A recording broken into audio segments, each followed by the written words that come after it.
সময়টা 2002 সাল।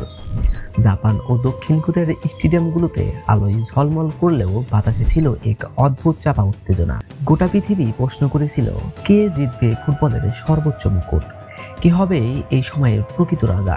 এই অজানা ও রহস্যময় আবহে ধীরে ধীরে সামনে আসে এক দল, হলুদ জার্সিতে বুক ভরা স্বপ্ন আর চোখে জয়ের আগুন। তারা ব্রাজিল, এবং তাদের নেতৃত্ব দিচ্ছে একজন নীরব যোদ্ধা, মার্কোস ইভাঞ্জেলিস্তা ডি মোরাইস। আমরা তাকে চিনি এক শব্দে, কাফু। ব্রাজিলের এই কিংবদন্তি 1970 সালের 7 জুন ব্রাজিলের সাও পাওলো শহরের দারিদ্র উপশহর জার্দিন ইডেনে সেখানে জন্ম এক ছেলের, যার ঘরে ছিল না টাকা, ছিল না সুযোগ, ছিল শুধু অদম্য দৌড়ানোর শক্তি। একটি সাধারণ নাম, কিন্তু তার পায়ে ছিল অসাধারণ শক্তি। মাঠে সে যখন দৌড়াতো মনে হতো সময়ও তার সাথে তাল মিলিয়ে চলছে। সে শুধু বলের পিছনে ছুটছিল না, সে ছুটছিল ইতিহাসের দিকে। লোকজন বলতো সে কখনো ক্লান্ত হয় না, কিন্তু আসল প্রশ্ন ছিল কেন। এই উত্তরের শিকড় ছিল তার শৈশবের কঠিন সংগ্রামে, দারিদ্র্যের অন্ধকার রাস্তায়, আর মায়ের মুখ থেকে শোনা নীরব প্রার্থনায়। কাফু জানতো এই মাঠে হার মানে শুধু একটি ম্যাচ হার নয়, এই ম্যাচে হার মানে নিজেকে হারিয়ে ফেলা। তার প্রথম খেলনা ছিল একটি সেরা বল, প্রথম মাঠ ছিল রাস্তার ধুলোমাখা পাড়ার গলি, চারপাশে দারিদ্র ঝগড়া বেঁচে থাকার লড়াই। কেউ ভাবেনি এই ছোট্ট ছেলে একদিন বিরাট বিশ্বপর্দায় ব্রাজিলকে উজ্জ্বল করে দেবেন, কিন্তু সে ভেবেছিল অতিরিক্ত সহজে নয়, সে ভেবেছিল সে দৌড়িয়ে তা প্রতিশোধ করবে।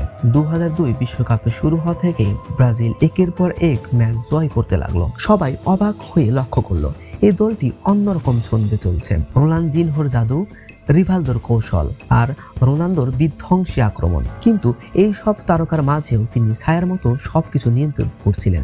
তিনি ছিলেন কাফু।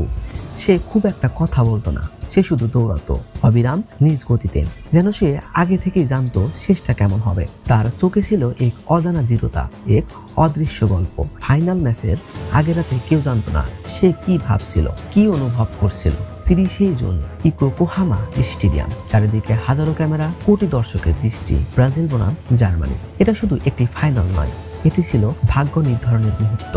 খেলা শুরু হলো, প্রথম মিনিট থেকেই মাঠে নেমে আসে এক অদ্ভুত নীরবতা। সবাই যেন নিঃশ্বাস আটকে রেখে অপেক্ষা করছে কিছু বড় ঘটনার জন্য। আর কাফু, সে কোনো কথা বলছে না, কিন্তু তার প্রতিটি দৌড় বলছে একটাই কথা, আমি আজ থামবো না। ম্যাচের সময় তখন 79 মিনিট। রোনালদোর পা থেকে ছুঁয়ে যায় সেই ঐতিহাসিক গোল। স্টেডিয়াম কেঁপে ওঠে, সময় যেন থমকে দাঁড়ায়। কিছুক্ষণ পর আরো একটি গোল, ব্রাজিল এগিয়ে যায় নিশ্চিত জয়ের পথে। বাঁশি বাজে, খেলা শেষ হয়, ব্রাজিল জিতে নেয় তাদের 5ম বিশ্বকাপ। চারিদিকে উল্লাস, কান্না, আনন্দের বিস্ফোরণ। আর মাঠের মাঝখানে একজন মানুষ ব্রাজিলের পতাকা গায়ে জড়িয়ে নীরবে কাঁদছে, নীরবে হাসছে। সেই কাফু। সে শুধু একটি ট্রফি তোলেনি, সে তুলেছে লাখো মানুষের স্বপ্ন আর নিজের জীবনভর সংগ্রামের প্রতিফলন। এই ছিল সেই রহস্য, যে মানুষ লড়াই করতে জানে সেই মানুষ কখনো হাল ছাড়ে না। তার কাছে হার বলে কিছুই নেই। 2002 বিশ্বকাপ ছিল কেবল একটি টুর্নামেন্ট নয়, এটা ছিল এক যাত্রা, এক আত্মার গল্প, একজন নীরব যোদ্ধার বিজয়ের ইতিহাস।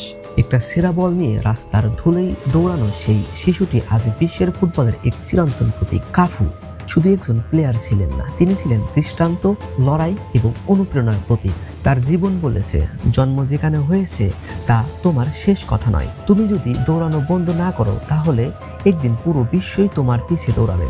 স্বপ্ন দেখতে জানো, তার জন্য ঘাম জড়াও। যদি কেউ তোমাকে না বলে, তুমি সেটা নিজের জন্য হ্যাঁ বানিয়ে দেখাও। পরিশ্রম, এটাই আমাদের সর্বোচ্চ বড় নাম। এই বাণীগুলো কেবলই কথা নয়, তিনি নিজে জীবনে তার প্রমাণ দিয়েছেন। আর সেই যোদ্ধার নাম হলো কাফু।